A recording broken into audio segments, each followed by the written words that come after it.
Hi guys, welcome back to my channel. So as some of you guys know, I am doing a 100-day reading challenge that started on October 1st of 2021, in case you're watching this in the past. In the past, if you're watching this not in this year anymore. But I'm doing a 100-day reading challenge that started on October 1st of 2021 and goes until January 9th of 2022. And I just wanted to do a video, one, explaining the ramifications of the reading challenge, and also to talk about some of the books that I plan to read during the reading challenge. So if you would like to hear it, here it go. Wait, before we get started, hit the like button and make sure you subscribe. You just be watching all these videos and not subscribe like you thought I wasn't gonna find out. I know what you be doing. You just be Googling Shelby in the book club and then watching the videos that way. Let's just get it together, okay? Subscribe, and then you can find out what books that I want to read.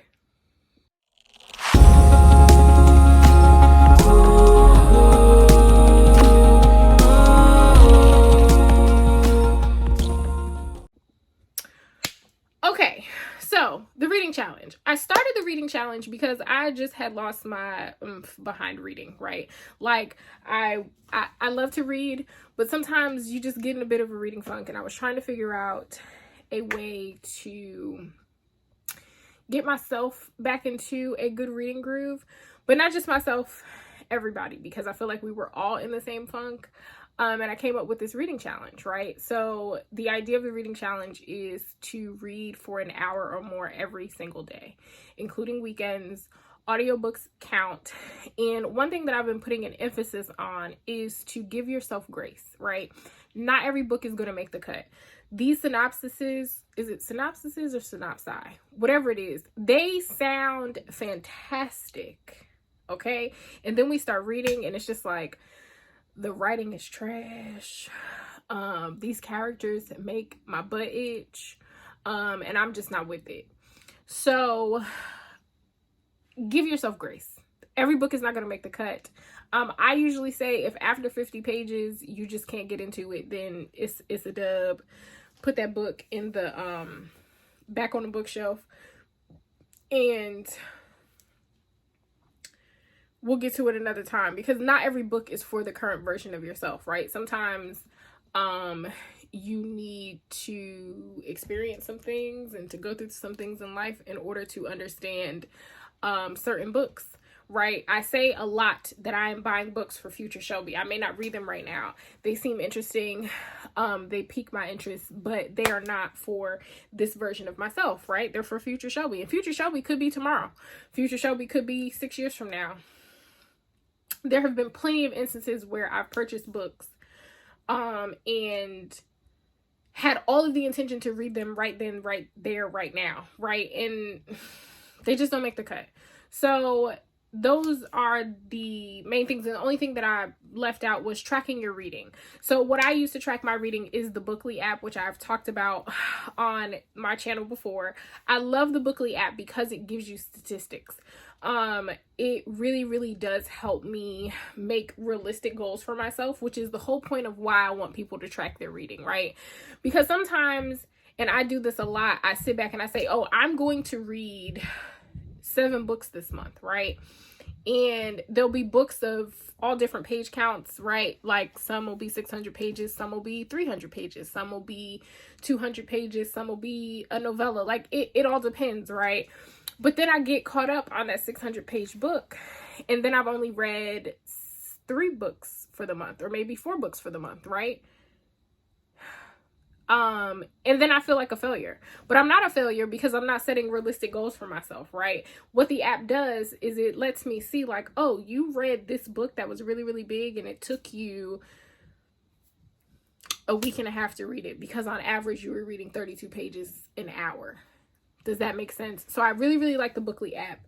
And again, what I want people to take from this is, one, give yourself grace when you're deciding what you want to read and if books are not working out for you and so on and so forth.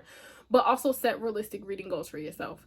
It's so easy to look at everybody else and to see, oh, Shelby read 16 books in the last 4 months, right? When really, if you think about it, that's about 3 to 4 books a month. But to you who's only read 4 books in 4 months, it may seem like a lot, and you may feel inadequate because you want to read more. And then there's the aspect of making excuses. I am always talking about how I don't have the time to read. And this past week, I've been miraculously finding the time, and the universe ain't add no more hours to the days, but all of a sudden I have the time. So with all that said, that is the point of the reading challenge. That is what I'm trying to do, and what, you know, the whole point of it was.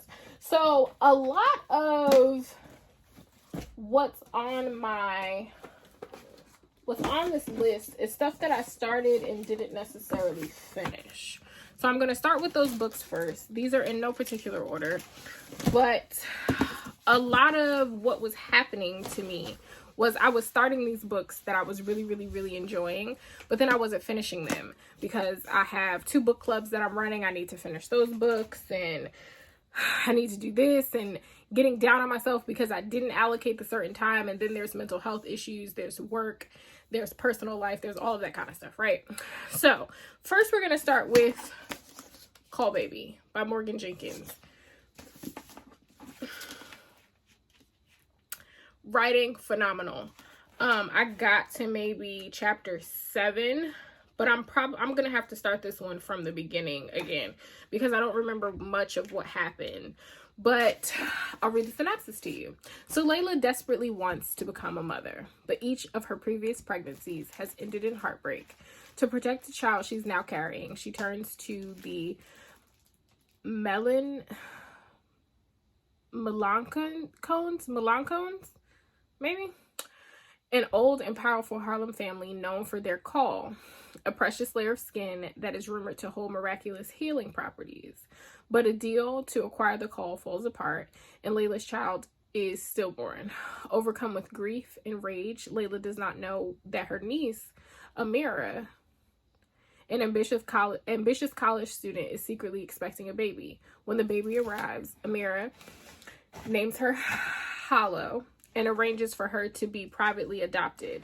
Amira is unaware that the adoptive family are the Melancones, who are eager to raise this extraordinary child as their own. Seeing Hollow's unusual call, the Melancon matriarch predicts the girl will save the family and restore the riches they once enjoyed. Growing up, Hollow feels that something in her life is not right. Did Josephine, the woman she calls mother, really bring her into the world? Why is her cousin Helena allowed to roam the streets of New York freely while she must remain at home? Is she fated to live, work, and die in the Melancone's crumbling brownstone? As the family's thirst to maintain their status grows, fate reunites Hollow and Amira, whose career has reached astonishing heights.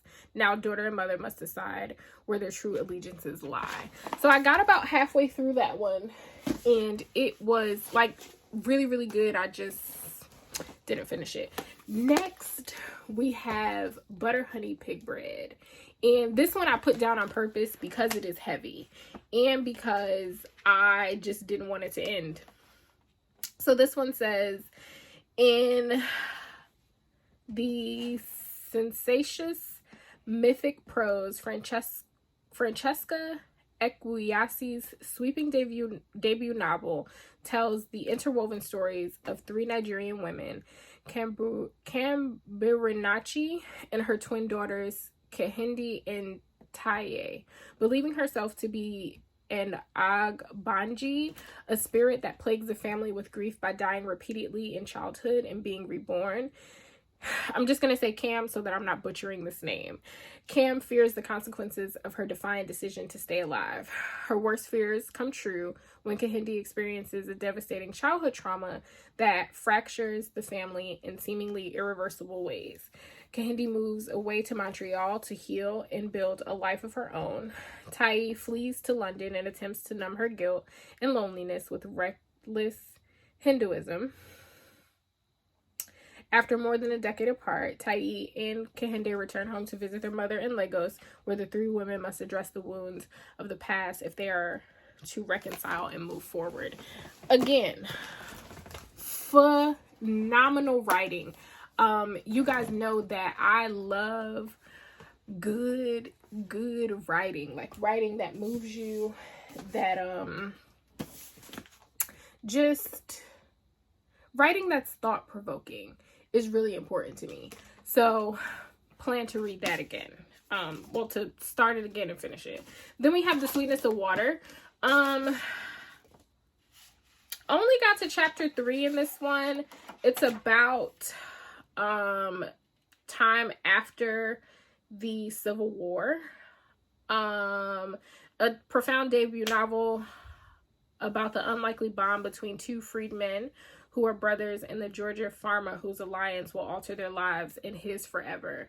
In the waning days of the Civil War, brothers Prentice and Landry, freed by the Emancipation Proclamation, seek refuge on the homestead of George Walker and his wife Isabel. The Walkers, wrecked by the loss of their only son to the war, hire the brothers to work their farm, hoping through an unsuspected friendship to stanch their grief. Prentice and Landry, meanwhile, plan to save money for the journey north and a chance to reunite with their mother, who was sold away when they were when they were boys. Parallel to their story runs a forbidden romance between two Confederate soldiers. The young men recently returned from the war to the town of Old Ox, hold their tryst in the woods, but when their secret is discovered, the resulting chaos, including a murder, unleashes convulsive repercussions on the entire community. In the aftermath of so much turmoil, it is Isabel who emerges as an unlikely leader, a healing vision for the land and for the newly freed citizens of Old Ox. Started it, it was good. I forget what I put this down for to read instead. Then we have Dear Miss Metropolitan. This I put down because I didn't want it to end, and it was just, if you guys have read Push by Sapphire, which is a very hard book to read, but it is the book that the movie Precious is based off of. That book is written the way that Precious spoke, right? I say that to say that this book is very similar in the sense that it's about 3 girls that were kidnapped, and it's their story through their own eyes. So it's not as, the parts that I read at least weren't as gory as I would say a traditional true crime was, but the writing is what's pulling me in. But I did not want this to end, so I put it down, but I plan to pick it back up. I don't think I'll necessarily have to start it from the beginning because I remember a lot from this one, but I mean, if I have to, I might listen to up until where I was and then finish the rest that way. Now, next on the list, I have Her Body and Other Parties. This is a book of short stories. So the back of this says, in her electrifying debut, Carmen Marie Machado blithely demolishes the borders between psychological realism and science fiction, comedy and horror, fantasy and fabulism. Here are 8 startling stories that map the realities of women's lives and the violence visited upon their bodies. Earthly and otherworldly, antic and sexy, queer and caustic, I think that word is, comic and deadly serious, Her Body and Other Parties enlarges the possibilities of contemporary fiction. So this I got in my Literati book box. So Literati is a book subscription, but it works a little bit different than book subscriptions that you may be accustomed to, because you can join a book club to an author or a celebrity that you like. So for me, I am a part of Jesmyn Ward's book club. You guys know that I love her, and a lot of what she's picked so far, which Cole Baby is another one that I got. I purchased Cole Baby myself, but then I have another copy of it from the Literati book box. she picks a lot of gothic, dark academia type books, because that's pretty much along the lines of what she writes. So I don't often do short stories, but I feel like my mind has been changed because I recently listened to the Black Stars collection, which is an Amazon collection with all Black authors, and they're all sci-fi related. So like Victor Laval, why can't I think of some of the other authors? But you guys can look it up and see what I'm talking about. It was really, really good. So it made me realize, like, maybe I don't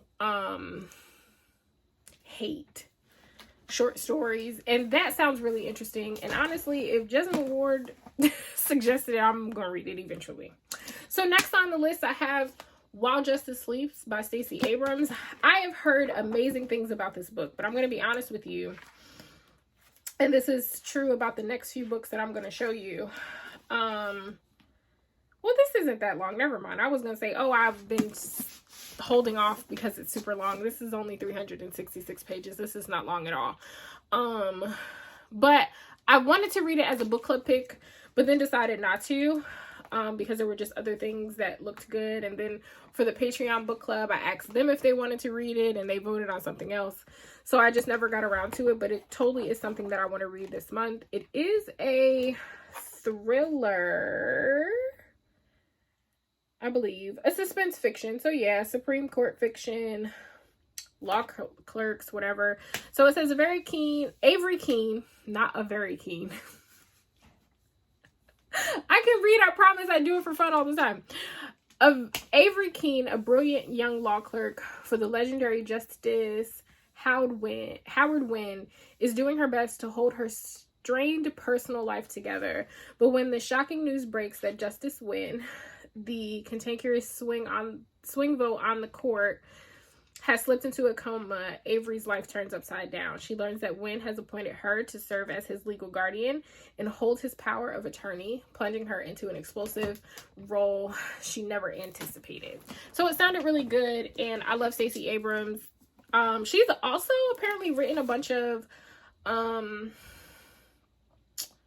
like fantasy and stuff under a pseudonym.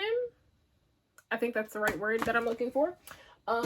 So yeah, that's on my list. Next, The Man Who Lived Underground by Richard Wright. I haven't read a Richard Wright novel since high school, to be honest with you.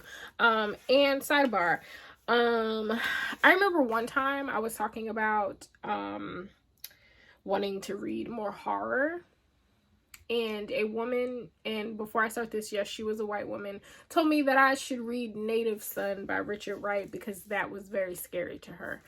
And I believe I blocked her and reported her as spam. So there's that. But this says, this is about Fred Daniels, a black man, is picked up by the police after a brutal double murder and tortured until he confesses to a crime he did not commit. After signing a confession, he escapes from custody and flees into the city's sewer system. This is the devastating premise of the scorching novel, a never-before-seen masterpiece by Richard Wright, written between his landmark books Native Son and Black Boy, so between 1940 and 1945, at the height of his creative powers.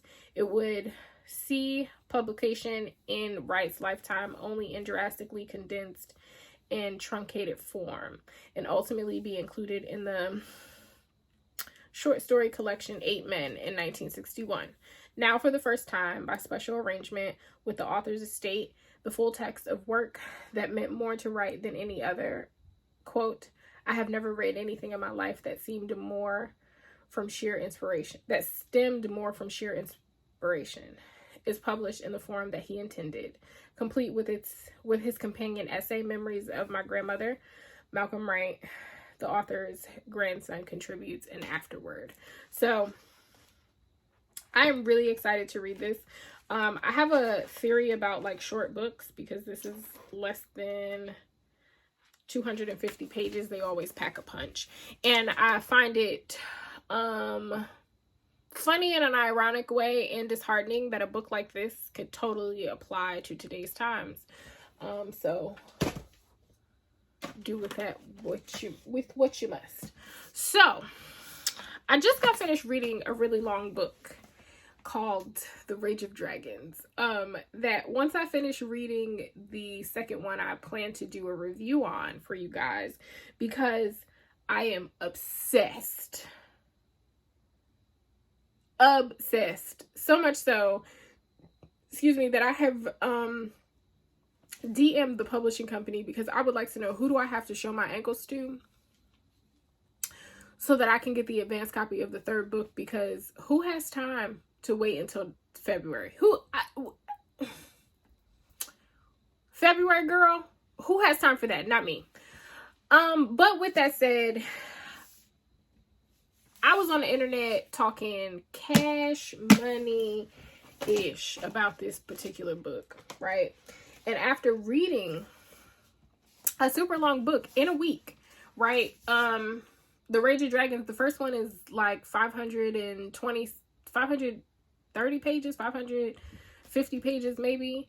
And the second one is around the same length, and I was just like, I'm not reading all of them pages, and flew through it, right? And now because of that, I feel like I can do anything.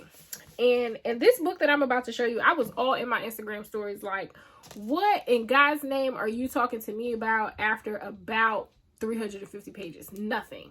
That is what you're talking to me about. A bunch of nothing, because I don't even remember what the plot of the book is. I don't remember any of the characters, all of that. It was a lie. All of it was a lie, okay? What really was happening there is I was projecting how left out that I felt, because all of these people read all of these super long books, and here I am reading my little old itty bitty, 350 page books, and y'all read 800 page books, and who are me? So I did it, y'all. I went and I bought the love songs of W.E.B. Du Bois by, is her name Honoree?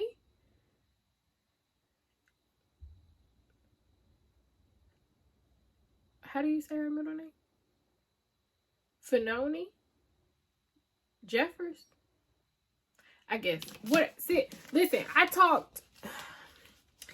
If I ever am blessed enough to meet this woman one day, I'm going to have to sit in her face and apologize. I'm sorry. Because I plan to read this book because it sounds delectable. So it says, the great scholar W.E.B. Du Bois once wrote about the problem of race in America and what he called the double consciousness, a sensitivity that every African American possesses in order to survive. Since childhood, Allie Pearl Garfield has understood Du Bois' words all too well, bearing the names of two formidable Black Americans, the Reverend choreographer Alvin Ailey, which if you ever get to go to an Alvin Ailey show, please go. It is amazing. And it's been years since I've gone, but amazing. And her great-grandmother, Pearl, the descendant of enslaved Georgians and tenant farmers. Allie carries Du Bois' problem on her shoulders. Allie, reared in the North, in the city that spends summers in the small Georgia town of Chickasetta, where her mother's family has lived since their ancestors arrived from African bondage. Since she was a child, Allie has fought a battle for belonging that is made all more difficult by a hovering trauma and the whispers of women, her mother Belle, her sister Lydia, and a maternal line reaching back 2 centuries, who urge Allie to succeed in their stead. To come to terms with her own identity, Allie embarks on a journey through her family's past, uncovering the shocking tales of generations of ancestors, indigenous Black and white, in the Deep South.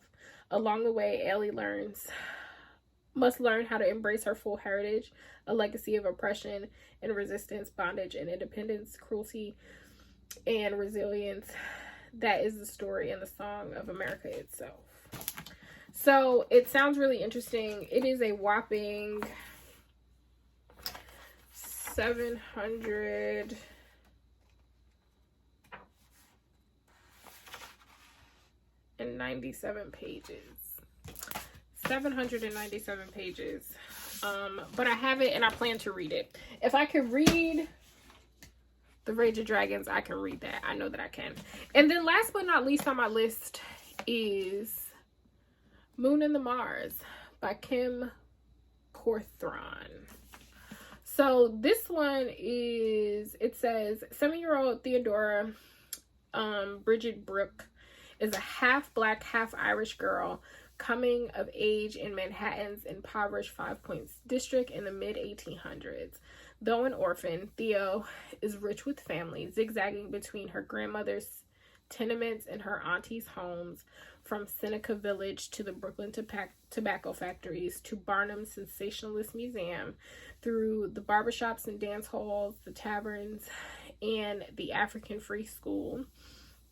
Over the course of the novel's 7 years, Theo encounters refugees fleeing Southern bondage or European destitution, migrants seeking fortune in the West, and newsboys shouting the world home.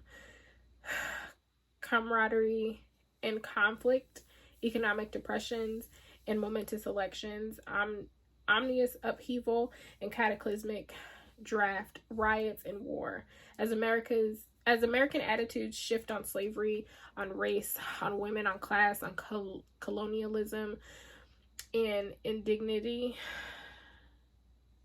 I didn't say that right. These national growing pains are seen through the curious, yearning, buoyant eyes of young Theo. Moon and the Mars guides the reader through the time of country divided when a national reckoning was taking place, one that will resonate with readers today. This reminded me of the book that I read, Aria, just a little bit different. This one is almost 700 pages, I believe.